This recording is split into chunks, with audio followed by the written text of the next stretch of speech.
মত্ত মধুকর সেই রাসলীলায় কি করেন পূর্ণ মল্লিকা এরা কি করলো যার যার জায়গা থেকে কি শরৎ পূর্ণিমায় এখানে তখন ওই শরৎ পূর্ণিমাতে 6টি ঋতু গ্রীষ্ম বর্ষা শরৎ হেমন্ত শীত এবং বসন্ত এই 6টি ঋতুরই এই রাস পূর্ণিমাতে আবির্ভাব হয়েছিল, 6টি ঋতুরই আগমন ঘটেছিল।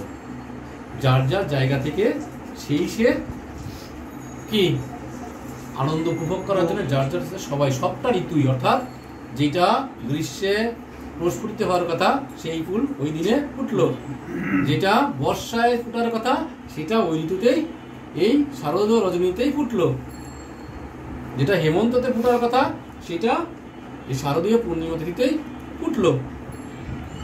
অর্থাৎ প্রত্যেকটা পুষ্পরাজি তাদের স্ব মহিমায় বিকশিত হলো, যার করে বৃন্দাবনের এই ব্রজমণ্ডল তখন কি স্বমহিমায় মহিমান্বিত হলো।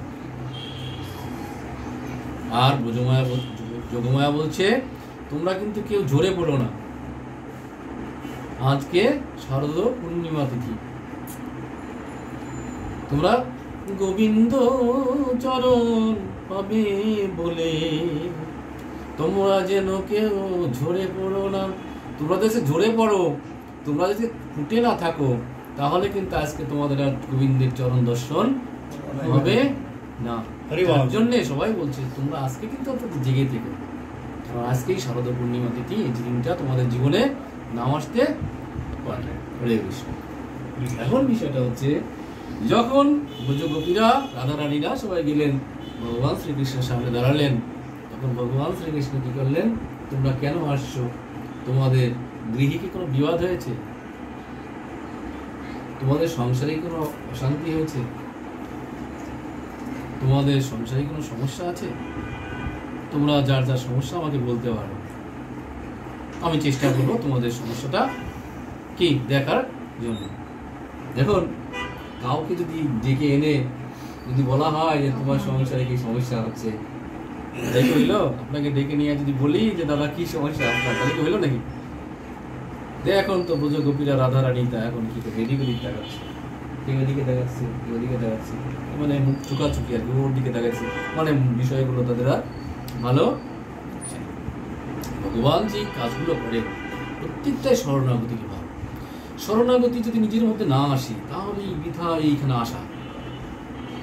কষ্ট করে দূর থেকে আসবেন, 1 নম্বর থেকে শ্যামলী থেকে আসবেন, যদি এখানে সম্মুখ কিছু বিন্দু মাত্র যদি ভাবের জায়গা না থাকে, নিজের আত্মাকে যে শুদ্ধ করার যদি প্রক্রিয়াটা চালু না করেন, শতভাগ আমরা পারবো না। কারণ কি আমরা মায়াবদ্ধ জীব, কলদৌষে নিরাজন।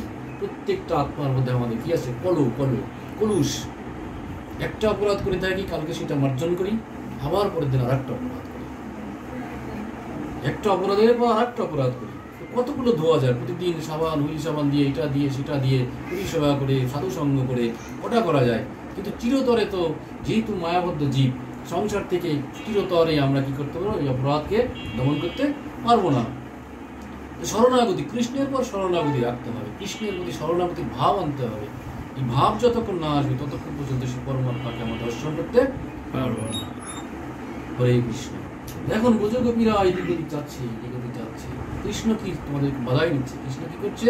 এদেরকে কি করছে একটু দেখে নিচ্ছে, এটাকে আসলে কি হীরা, এটা কি সোনা খাঁটি, নাকি এর ভিতরে একটু ভেজাল আছে, 18 ক্যারেট 21 ক্যারেট না 22 ক্যারেট, দেখে নিচ্ছে। তখন এমন ভাব করছে, তখন ওরাও আর এখন কি করছে, ব্রজগোপীরা তখন একটু ভাবছে না না, কেলে তো ভারী সমস্যায় ফেলে দিল আমাদেরকে, ঘর থেকে ডেকে নিয়ে আসলো, আজকে আমরা কি করলাম, বুঝে বলারা সব গৃহহারা হয়ে গেল, স্বামীর সংসার ত্যাগ করে চলে আসলাম এখানে, আমাদের চরম একটা বিপদে ফেলে দিল। এদিকে আমার সংসারও অশান্তি সৃষ্টি হয়ে গেল, আবার ও যদি আমাদের অশান্তি করে তাহলে আমরা উভয় সংকটে পড়ে গেলাম না। তখন কি করলো ব্রজগোপীরা? তখন শরণাগতি ভগবান শ্রীকৃষ্ণের সামনে নিজেদেরকে সমর্পিত করলেন। কি করলেন? ভগবানের শ্রীচরণে কি করলেন? নিজেদেরকে আত্মসমর্পণ করলেন। এই আত্মসমর্পণ করার মাধ্যমে কি করলেন? ভগবান এক একটা নিজের অঙ্গপ্রান্তি থেকে কি করলেন?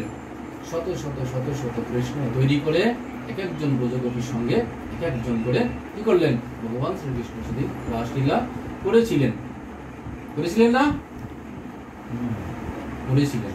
এই যে শরণাগতি, যে প্রেম রম, এটা কি বৈকুণ্ঠ, আমরা এই যে রাসলীলাকে আমরা অনেকটাই কি করি, বর্তমান যুগে আমরা এই রাসলীলাটাকে বিভিন্নভাবে বিভিন্ন ব্যাখ্যায়িত করার চেষ্টা করি, অন্যভাবে এটাকে কি করতে চেষ্টা করি, ব্যাখ্যা করার চেষ্টা করি। তো রাসলীলা কিন্তু এত সহজ নয়। রাসলীলাকে বিকৃত করার চিন্তা ভাবনা থেকে পাপের সৃষ্টি হয়।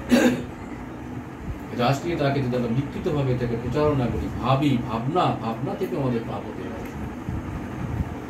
রাসলীলা আমাদের জীবনে শিক্ষণীয় জায়গা, শরণাগতির জায়গা। এই দেহের কোনো মূল্য নাই। এই দেহটা, এই যে আমাদের দেহ, নরদেহ, মানব ধর্ম পেয়েছি একটু আগে গায়ে সময় থাকতে আসছি, ক্ষণিকের জন্য আসছি। এই দুনিয়াতে কি করার জন্য আসছি? ক্ষণিকের জন্য আসছি, 2 দিনের জন্য আসছি। তো 2 দিনে এই আসা যাওয়ার মাঝে কি করছে? দেহের চিন্তা না করে কি করছে? আত্মার তৃপ্তির জন্য যা কিছু করা দরকার সেটা করতে পেরেছে। যদি এই আত্মার ক্ষুধা নিবারণ না করতে পারি, দেহের ক্ষুধা নিবারণ করে কোনো লাভ হবে না, আমাদের পরবর্তী কোনো কিছু উন্নতি হবে না। হরে কৃষ্ণ। এখন